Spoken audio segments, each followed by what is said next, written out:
Johnny సినిమాని గతంలో మీరు డైరెక్ట్ చేసి ఆ టైంలో కొంత ఫ్లాప్ అనే ఇబ్బందికరమైనటువంటి వాతావరణాన్ని కలిగించుకున్నారు.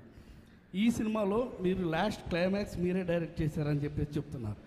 దానికి అప్పటికి ఇప్పటికీ ఏంటి ఎలాంటి చేంజ్ మీరు గమనించారంటే? అలాగే అంటే నేను జానీ నిన్న కూడా చెప్పాను. అంటే నాకు ఏమనిపించిందంటే, ఒక సినిమా తీసేటప్పుడు చాలా నలుగుతూ ఉండే.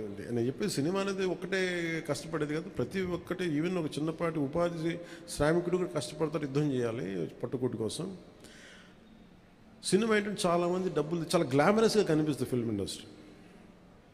దానికి నేను ఒక చిరంజీవి గారు లాంటి అన్నయ్య ఉండి, నేను సక్సెస్ఫుల్ అయిన యాక్టర్గా ఉండి, ఖుషి తర్వాత వరుసగా విజయాల తర్వాత కూడా ఒక జానీ అనే సినిమాని నేను డైరెక్ట్ చేసేది ఆడకపోయిన వెంటనే ఒక 5 రోజులు 10 రోజులు నెల రోజుల తర్వాత ఫస్ట్ షో పడింది. ఇది బాగలేదు అనగానే వెంటనే మొత్తం ఫైనాన్షియర్స్ డిస్ట్రిబ్యూటర్స్ అందరూ నా ఇంటి మీదకి వచ్చేసారు. మాకు డబ్బులు రావట్లేదు, ఇప్పుడు ఏం చేస్తామండి. నా క్వశ్చన్ ఏముందంటే, మీకు డబ్బులు ఇచ్చినప్పుడు నాకు ఎప్పుడు ఎక్స్ట్రా ఇవ్వలేదు కదా, ఇప్పుడు డబ్బులు పోయినప్పుడు అది ఉండదు అక్కడ. సో నేను కంప్లైంట్ చేయట్లేదు. అంటే నాకు ఏమనిపించిందంటే, ఫస్ట్ టైము నాకు చాలా ఒక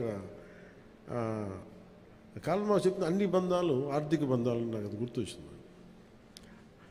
నేను ఆ రోజు మొత్తం నా రెమ్యునరేషన్ తీసుకోలేదు, ఇచ్చేసాను. నాకేమనిపించిందంటే, ఒంటరితనం అనిపించాను.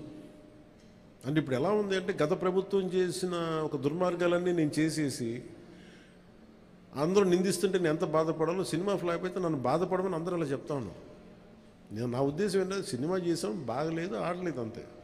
కానీ దానికి ఏంటి ఏదో ఒక కొంపలంతా మునిగిపోయినట్టు ఇలా మొక్కలు పెట్టుకున్నారండి. అందరూ డీలా అయిపోయి, ఓకే నష్టపోతే ఎంత నష్టపోయింది చూద్దామని చెప్పి ఫైనల్ నేను ఏం చేయగలిగింది, బాబు నాకు ఇచ్చిన రెమ్యునరేషన్ ఇది, నాకు రూపాయి అవుతూ తీసుకోండి అని చెప్పి నేను ఇంకో 15 లక్షల అప్పు నేను తీసుకున్నాను. దాని తర్వాత ఇంకో వాళ్ళ దగ్గర ఆ అనుభవం నన్ను చాలా బలమైన వ్యక్తం చేసింది. ఆ ఒక్క జానీ ఫెయిల్యూర్ నాకు ఎంత హెల్ప్ చేసిందంటే, పాలిటిక్స్లో హెల్ప్ చేసింది. నేను 2019లో ఓడిపోతే మళ్ళీ నాకు అదే గుర్తొచ్చింది. నేను ఎలా సర్వైవ్ అయ్యానప్పుడు, failure is a part and parcel of growth.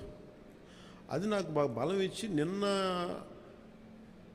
ఒక నిర్మాత ఆ రోజు అన్ని ఇబ్బందులు లేవు, కానీ రత్నం గారు లాంటి వ్యక్తి ఒక చిన్నపాటి మేకప్ అసిస్టెంట్గా ప్రారంభించిన వ్యక్తి, అంచెలంచెలుగా శంకర్ లాంటి వాళ్ళతో సినిమా తీసి పాన్ ఇండియా సినిమాలు తీసిన వ్యక్తి ఈ రోజున సినిమా రిలీజులకి ఇబ్బంది పడతా ఉంటే నాకు అనిపించింది, చాలా బాధేస్తుంది. ఇది నాకు అందుకే నేను దగ్గరుండి ఈ సినిమాని ప్రేక్షకుల దగ్గరికి తీసుకెళ్ళాలనేది నిర్ణయించుకున్నాను. సో నాకు అందుకు అనిపించింది అన్నమాట. అందుకని నా జానీ అనేది ఎందుకు వచ్చిందంటే, ఇంత ఫీబుల్గా ఉంటారు. అంటే మనీ దగ్గరికి వచ్చేటప్పటికి అందరూ నువ్వు చస్తావో పెడతావో తెలియదు, కానీ మాకు ఇలా కట్టాలి ఒకసారి ఇర్లాజికల్గా ఉంటుంది. సో అలాంటి సమయంలో నాకు ఆయన అండగా నిలబడాలి. అందుకని that's reason why I quote. అందుకని క్లైమాక్స్ ప్రత్యేకించి నేను ఎందుకు చెప్పానంటే, అప్పుడు నేను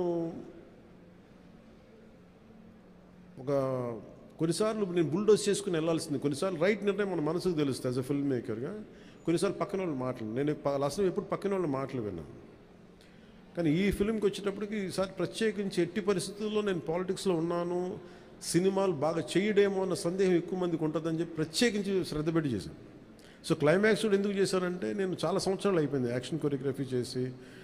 రియల్ లైఫ్లో వీళ్ళతో గొడవలు పడుతున్నాను, సినిమాలోనే యాక్షన్ కొరియోగ్రఫీ చేశాను. సో ప్రత్యేకించి ఆ particular episode it's close to my heart. చిన్నప్పుడు ఎప్పుడు పుస్తకాల్లో చదువుకున్నాం, హిందూగా బతకాలంటే జిజియాపుని కట్టాలి. సో ఆ బాధ ఏదో ఉండిపోయినట్టుంది ఎక్కడో. సో అది ఆ వెంటౌట్ తీసుకున్న అవకాశం దొరికింది, ఐ యూజ్డ్ ఇట్ అంతే. సార్ మనం చూసుకున్నట్లయితే లేదు తీసుకుని సార్ అన్నీ బాగుంటే తీసుకుంటాను. మనం ఈ మధ్యకాలంలో చూసుకున్నట్లయితే నిర్మాత